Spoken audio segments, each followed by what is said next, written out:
Hi friends, പവിത്രം serial season 2 ഇട്ടിരുന്ന വീഡിയോയുടെ balance എന്താണെന്ന് നമുക്ക് നോക്കാം. വിക്രം ആണെങ്കിൽ ജയിലിൽ നിന്നിറങ്ങി വീട്ടിൽ വരുമ്പോൾ സുധാകരൻ മാഷും ശ്രീചേട്ടത്തിയും വിശ്വനും മോളും എല്ലാവരും കൂടെ ഫുഡൊക്കെ കഴിച്ചിട്ട് സുധാകരൻ മാഷും വിക്രം കൂടെ കിടന്നുറങ്ങുമ്പോൾ വിക്രം ഉറക്കത്തിൽ സ്വപ്നം കാണും. അമ്മേ എന്ന് കരയുന്ന ഒരു കുട്ടി. ആ സ്വപ്നം കണ്ട് വിക്രം ചാടി എഴുന്നേൽക്കുമ്പോൾ സുധാകരൻ മാഷ് ഉണരും. ഇപ്പോൾ ചോദിക്കും, എന്താ വിക്രം, എന്ത് പറ്റി? അന്നേരം പറയും, ഞാൻ ഇപ്പോൾ കുറേ നാളുകൾ കൊണ്ട് ഒരു കുഞ്ഞിൻ്റെ സൗണ്ട് കരച്ചിൽ കേൾക്കുന്നുണ്ട്, ഒരു പെൺകുട്ടിയുടെ കരച്ചിൽ കേൾക്കുന്നുണ്ട്. ഫസ്റ്റ് ഞാൻ കേട്ടത് അമ്മ മരിച്ച ദിവസമാണ്. അത് കഴിഞ്ഞ് പിന്നെ ആ സൗണ്ട് വളർന്നു വരുന്നതായിട്ടാണ് എനിക്ക് തോന്നുന്നത്. പിന്നെ ഓരോ ഘട്ടം വളരുന്നതായിട്ട് എനിക്ക് തോന്നുന്നുണ്ട് ആ സൗണ്ട്. ഇപ്പോൾ ഒരു കുട്ടിയുടെ കരച്ചിൽ കേട്ടാൽ ഞാൻ ഞെട്ടി ഉണർന്നത്. അന്നേരം മാഷി പറയും, അത് നിൻ്റെ മനസ്സിൽ കിടക്കുന്ന ചിന്തകളുടെ ഭാഗമായിട്ട് നിനക്ക് എന്തെങ്കിലുമൊക്കെ തോന്നുന്നതാണ് എന്ന് പറയും. അപ്പോൾ അതേ സമയമാണെങ്കിൽ വേദയും തരുണിൻ്റെ അമ്മയും വേദയുടെ മോളും എല്ലാവരും കൂടി മാളിൽ പോയിട്ട് തിരിച്ചു വരുന്ന സമയത്ത് രാത്രിയിലാണെങ്കിൽ ദേവരാജൻ്റെ ഗുണ്ടകളുടെ ആക്രമണം ഉണ്ടാവും.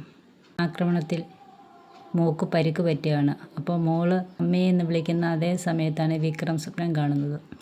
അപ്പോൾ തന്നെ തരുൺ മോളെ ഹോസ്പിറ്റലിലാക്കും. അവിടെ ഹോസ്പിറ്റലിലാക്കി കഴിഞ്ഞിട്ട് തരുൺ ദേവരാജൻ്റെ വീട്ടിൽ വരും രാത്രിയിൽ. എന്നിട്ട് ദേവരാജനോട് പറയും, ഒരുപാട് പിടിപാടുള്ള ആളല്ലേ, നിങ്ങൾ ഡൽഹിയിലെ ഒന്ന് തിരക്കി നോക്കണം ഞാൻ ആരാണെന്ന്. എൻ്റെ കയ്യിലിരിക്കുന്ന ഈ തോക്ക് എന്തിനുള്ളതാണെന്ന് നിങ്ങൾ ഓർക്കണം. എന്നിട്ട് ദേവരാജൻ്റെ ഭാര്യയും മോളെയും വിളിക്കാൻ പറയും. എന്നിട്ട് പറയും, ദേവരാജൻ്റെ വൈഫ് വരുമ്പം പറയും, ചേച്ചി പോയി ഒരു ചായ ഇട്, മോളെയും വിളിച്ചോളാൻ പറയും. അപ്പം അത് കിടന്നുറങ്ങുമായിരുന്നു. ആ കുഞ്ഞിനെയും വിളിക്കും.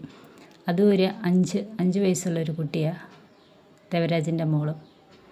അപ്പം കൊച്ചു പേടിച്ചിങ്ങനെ നിൽക്കും. അന്നേരം തരുൺ പറയും, മോള് പേടിക്കണ്ട, മോളെ ഒന്ന് കാണാൻ വേണ്ടിയാണ് ഞാൻ വിളിച്ചതാണ്. എന്നിട്ട് ചേച്ചി മോളും പോയി കിടന്നുറങ്ങിക്കോ. അങ്ങനെ ദേവരാജിന് ഒരു താക്കീത് കൊടുത്തിട്ട് തിരിച്ച് ഹോസ്പിറ്റലിൽ വരികയാണ് തരുണ്. ഗൗരിയാണെങ്കിൽ അച്ഛനെ കാണണമെന്നും പറഞ്ഞിട്ട് കരച്ചില്ല. ആ സമയത്താണെങ്കിൽ വേദ പറഞ്ഞിട്ടും കേൾക്കുന്നില്ല. പിന്നീട് തരുൺ വരും. ഹോസ്പിറ്റലിൽ നിന്ന് ഡിസ്ചാർജായി വീട്ടിൽ വന്നു കഴിയുമ്പോൾ മോളെയും കൊണ്ട് അകത്തോട്ടങ്ങ് പോവും വേദ. അപ്പോഴാണെങ്കിൽ വേദയുടെ ഫോൺ തരുണിൻ്റെ അമ്മയുടെ കയ്യിലായിരുന്നു. വേദയുടെ ഫോൺ ബെല്ലടിക്കുന്നത് കേട്ട് തരുണിൻ്റെ അമ്മ അത് ഓണാക്കും. ആരാണെന്ന് പറയില്ല. ആ കോൾ എടുത്തിട്ട് ചെവി വെക്കും. അത് വേദയുടെ അച്ഛൻ ശങ്കരനാരായണനായിരുന്നു. ശങ്കരനാരായണൻ പറയും, മോളെ, വിക്രം ജയിലിൽ നിന്നിറങ്ങി, അവനെ വെറുതെ വിട്ട്, അവൻ നിരപരാധിയാണെന്ന് തെളിഞ്ഞ് കൊണ്ട് ഇനി മോള് ഒളിഞ്ഞിരിക്കേണ്ട കാര്യമില്ല, മോൾക്ക് വരാം, സമയമായി എന്ന് പറയും. അപ്പോൾ സേതുലക്ഷ്മി പറയും, ഞാൻ തരുണിൻ്റെ അമ്മയാണ്. ഇത് പറഞ്ഞ് നിങ്ങളെപ്പറ്റി എനിക്കറിയാം, വേദയുടെ അച്ഛനല്ലേ. വേദയെ പഴയ ജീവിതത്തിലേക്ക് കൊണ്ടുപോകരുത്. വേദ ഇപ്പോൾ ഒരു പുതിയ ജീവിതത്തിലാണ്, എൻ്റെ മകൻ്റെ ഭാര്യയായിട്ട്, എൻ്റെ മരുമകളായിട്ട്. തരുണും വേദയും കുഞ്ഞും സന്തോഷത്തോടെ കഴിയുക. വേദ ഇന്ന് ഈ നിലയിലെത്താൻ വേണ്ടി എൻ്റെ മകൻ്റെ കഠിന പരിശ്രമമാണ് എന്ന് പറയും. ശങ്കരനാരായണൻ ഫോൺ വെക്കും.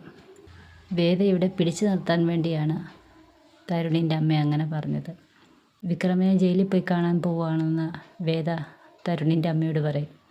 എന്നിട്ട് ട്രിവാൻഡ്രത്തേക്ക് വരും. ജയിലിൽ വന്ന് തിരക്കുമ്പോൾ അവിടെ നിന്നറിയും വിക്രമിനെ വെറുതെ വിട്ടെന്നും 5 വർഷം ചെയ്യാത്ത കുറ്റത്തിനാണ് ജയിലിൽ കിടന്നെന്നും വെറുതെ വിട്ടെന്നും.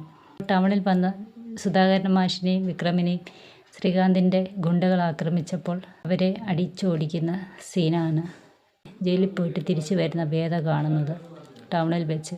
അപ്പോൾ വേദയ്ക്ക് മനസ്സിലാകും, പഴയ സ്വഭാവത്തിന് യാതൊരു മാറ്റവും ഇല്ലല്ലോ, ഇപ്പോഴും ഗുണ്ടയായിട്ട് തന്നെയാണല്ലോ നടക്കുന്നതെന്ന്.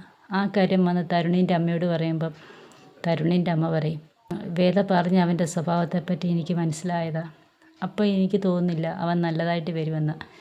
ഗൗരിമോളുടെ അച്ഛൻ ഇതുവരെ പോലീസ് ഓഫീസറായ തരുണാണെന്നും പിന്നീടത് ഗുണ്ടയായ വിക്രമാണെന്നും നീ എങ്ങനെ അവളോട് പറയും? മോളതെങ്ങനെ ഉൾക്കൊള്ളും? അതുകൊണ്ട് ഇപ്പോഴൊക്കെ പറയാൻ വരട്ടെ എന്നൊക്കെ പറയും. പിന്നീട് ദേവരാജൻ്റെ ഗുണ്ട ആക്രമണത്തിൽ നിന്നും മോളെ സേഫ് ആക്കാൻ വേണ്ടി തരുണ് അച്ഛൻ്റെ നാടായ ട്രിവാൻഡ്രത്ത് തന്നെ കുടുംബ വീട്ടിലേക്ക് വരിക.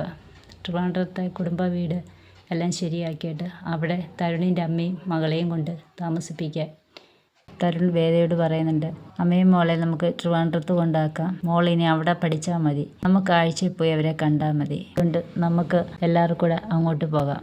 ഗൗരിയുടെ എല്ലാ കാര്യങ്ങളും തീരുമാനിക്കുന്ന തരുണാണ്. നാട്ടിൽ വരുന്നു, നാട്ടിൽ കൊണ്ടു നിർത്തുകയാണ്, നാട്ടിലെ സ്കൂളിൽ പഠിപ്പിക്കാൻ പോകാമെന്നു എല്ലാം തീരുമാനിച്ചു കഴിഞ്ഞതിന് ശേഷം വേദയോട് പറയുന്നത്. അപ്പോൾ വേദ ചോദിക്കും, ഞാനിതൊന്നും അറിയണ്ടേ? തരുൺ ചോദിക്കും, വേദ എന്തിനാ ഇതറിയുന്നത്? എൻ്റെ മകളുടെ കാര്യം ഞാൻ തീരുമാനിച്ചാൽ പോരായോ എന്ന് ചോദിക്കും. തരുണിൻ്റെ അമ്മ പറയല, മോനെ നീ അങ്ങനെ പറയരുത്, വേദ ആ കുഞ്ഞിനെ വളർത്തിയതാ, നിനക്കുള്ളതുപോലെ അധികാരം വേദയ്ക്കും ഉണ്ട്. ഒരു വളർത്തമ്മയായിട്ടല്ല ആ കുഞ്ഞിനെ നോക്കിയത്, സ്വന്തം കുഞ്ഞിനെ നോക്കുന്ന പോലെ നോക്കി വളർത്തിയത്. അപ്പോൾ എന്ത് കാര്യം തീരുമാനിക്കുമ്പോഴും അവളോടും കൂടെ തീരുമാനിക്കണം.